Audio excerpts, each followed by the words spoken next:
বিসমিল্লাহির রহমানির রহিম।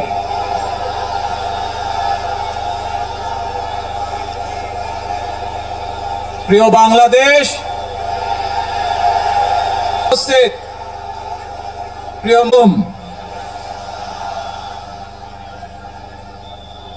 প্রিয় ভাই বোনেরা, আজ প্রথমেই আমি রব্বুল আলামিনের দরবারে হাজারো লক্ষ কোটি শুকরিয়া জানাতে চাই। রব্বুল আলামিনের অশেষ রহমতে আজ আমি আমার প্রিয় মাতৃভূমিতে ফিরে আসতে পেরেছি আপনাদের দোয়ায়, আপনাদের মাঝে। প্রিয় ভাই বোনেরা,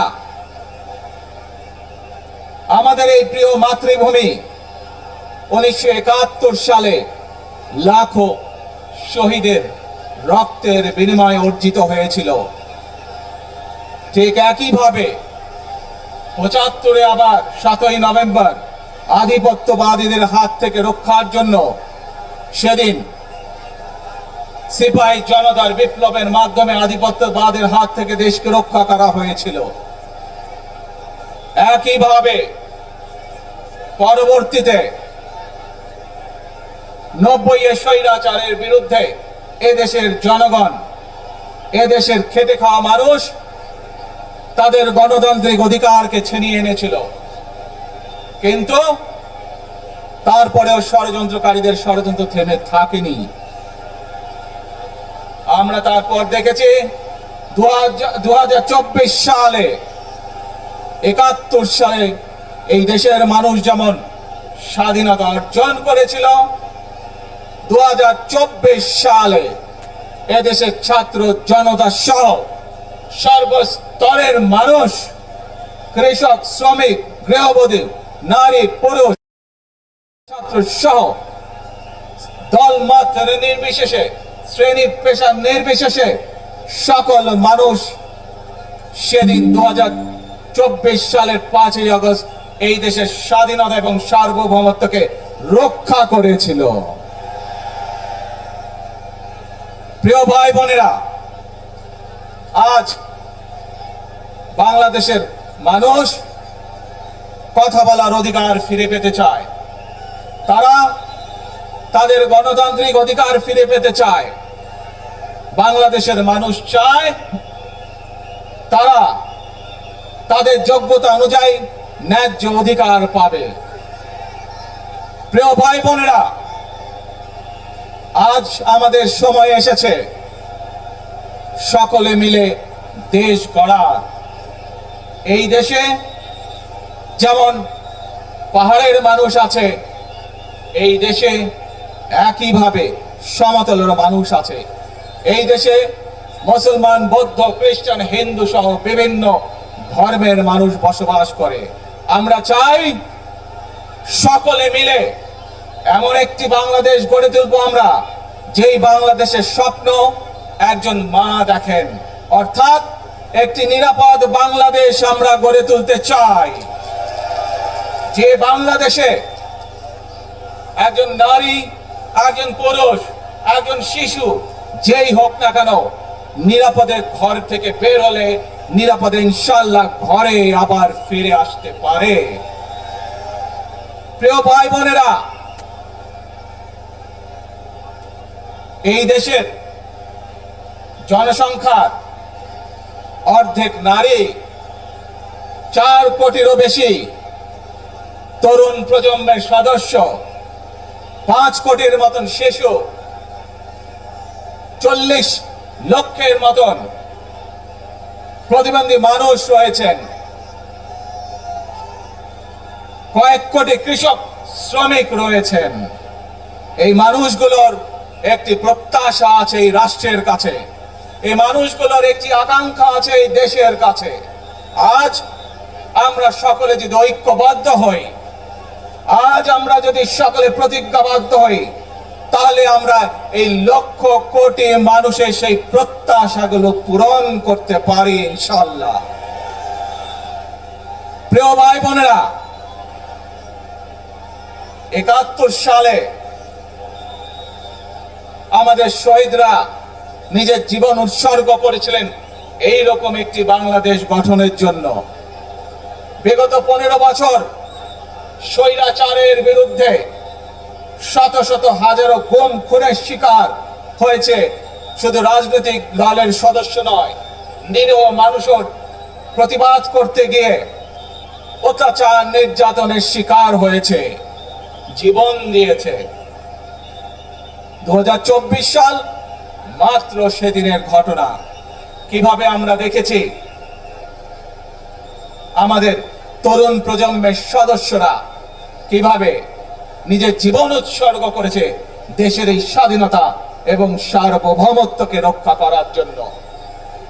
প্রিয় ভাই বোনেরা, কয়েকদিন আগে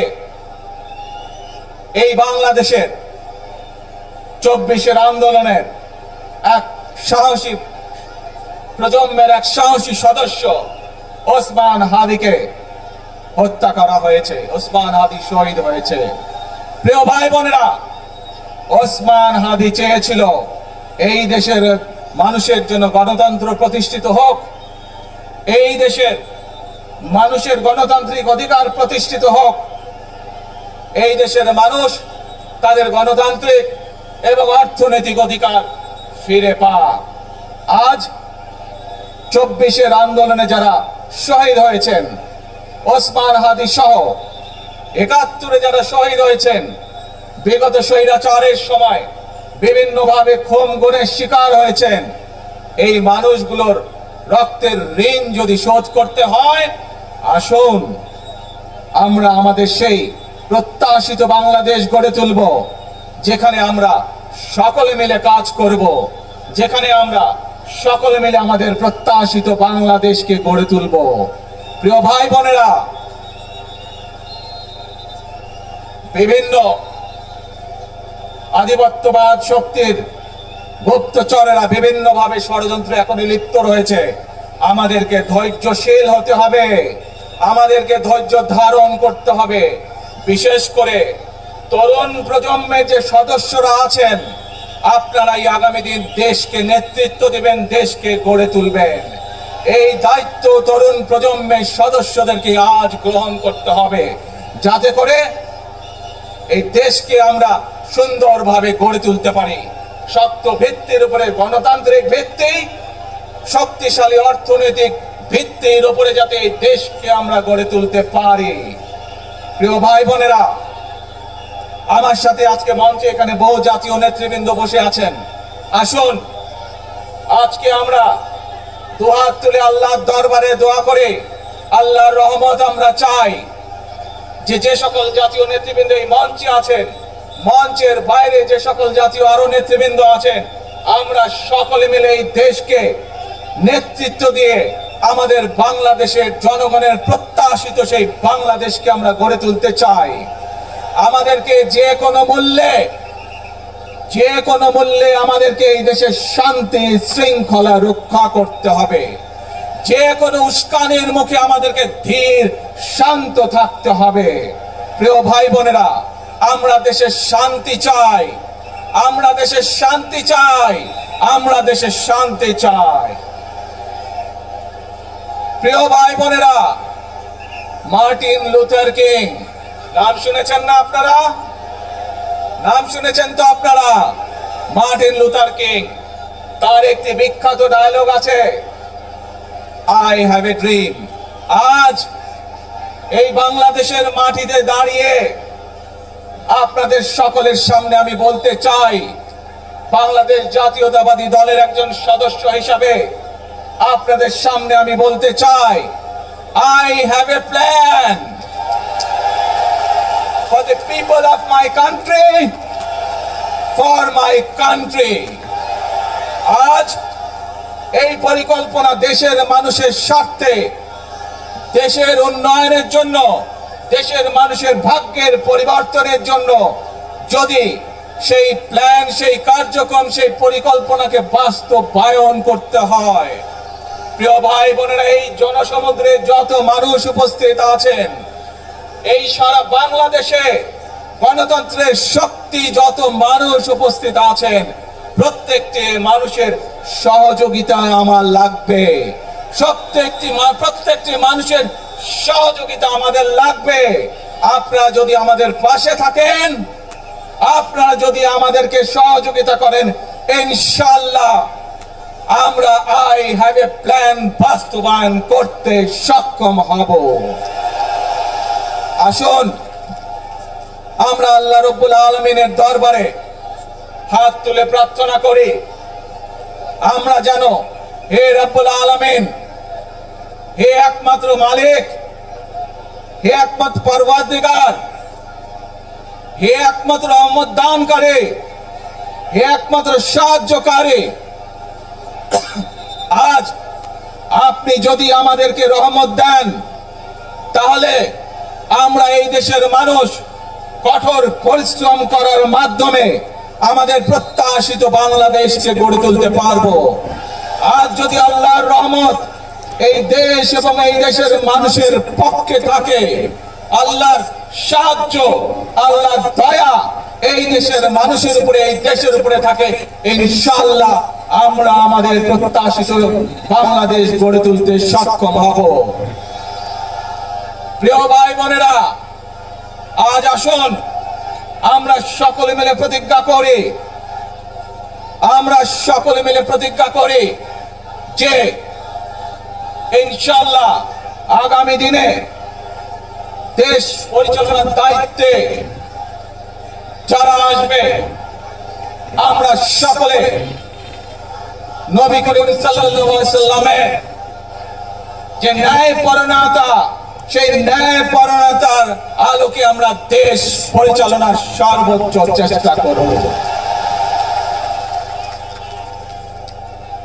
প্রিয় ভাই বোনেরা, আজ আপনারা জানেন এখান থেকে আমি আমার মা দেশনেত্রী খালেদা জিয়ার কাছে যাব। এই একটি মানুষ, যে মানুষকে এই দেশের মাটি, এই দেশের মানুষকে নিজের জীবনের থেকেও বেশি ভালোবেসেছেন। তার সাথে কি হয়েছে আপনারা প্রত্যেকটি মানুষ সে সম্পর্কে অবগত আছেন। সন্তান হিসাবে আপনাদের কাছে আমি চাইবো, আজ আল্লাহর দরবারে আপনারা দোয়া করবেন যাতে আল্লাহ আমাদেরকে তৌফিক দেন, উনি যাতে সুস্থ হতে পারেন। প্রিয় ভাই বোনেরা, সন্তান হিসাবে আমার মন আমার মায়ের বিছানার পাশে পড়ে আছে সেই হাসপাতালের ঘরে, কিন্তু সেই মানুষটি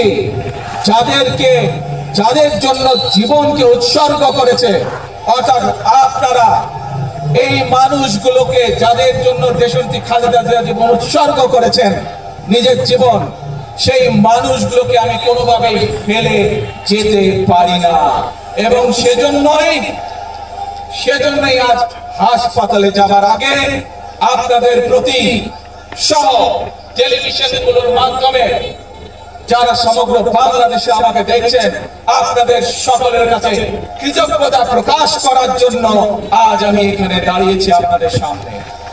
প্রিয় ভাই বোনেরা, আসুন আমাদেরকে আজকে নিশ্চিত করতে হবে, আমরা যে ধর্মের মানুষ হই, আমরা যে শ্রেণীর মানুষ হই, আমরা যে দলেরই রাজনৈতিক দলের সদস্য হই অথবা একজন নির্দলীয় ব্যক্তি হই, আমাদেরকে নিশ্চিত করতে হবে যে কোনো মূল্যে আমরা আমাদের এই দেশের শান্তি শৃঙ্খলাকে ধরে রাখতে হবে। যে কোনো মূল্যে যে কোনো বিশৃঙ্খলাকে পরিত্যাগ করতে হবে। যে কোনো মূল্যে আমাদেরকে নিশ্চিত করতে হবে যাতে মানুষ নিরাপদ থাকতে পারে। শিশু হোক, নারী হোক, পুরুষ হোক, যে কোনো বয়স, যে কোনো শ্রেণী, যে কোনো পেশা, যে কোনো ধর্মের মানুষ যেন নিরাপদ থাকে, এই হোক আমাদের চাওয়া আজকে। প্রিয় ভাই বোনেরা, আসুন প্রিয় ভাই বোনেরা, সবাই মিলে আজ আমরা যারা ভিডিওটি দেখছেন দয়া করে লাইক করুন, শেয়ার করুন, সবাই মিলে করব কাজ। কে জোরিয়ারো, সবাই মিলে করব কাজ, করব আমাদের বাংলাদেশ। ইনশাআল্লাহ আপনাদের সকলের কাছে দোয়া আছে, আবারও সকলকে যে কোনো মূল্যে দেশে শান্তি শৃঙ্খলা রক্ষার আহ্বান জানিয়ে যে কোনো বিশৃঙ্খলাকে পরিহার করে ধৈর্যের সাথে মোকাবেলা করার আহ্বান জানিয়ে আমার বক্তব্য শেষ করছি। আবারও আপনাদের কাছে কৃতজ্ঞতা প্রকাশ করছি আজকে আমাকে এইভাবে বরণ করে নেওয়ার জন্য। আল্লাহ হাফেজ। বাংলাদেশ জিন্দাবাদ, বাংলাদেশ জাতীয়তাবাদী দল জিন্দাবাদ। আসসালামু আলাইকুম।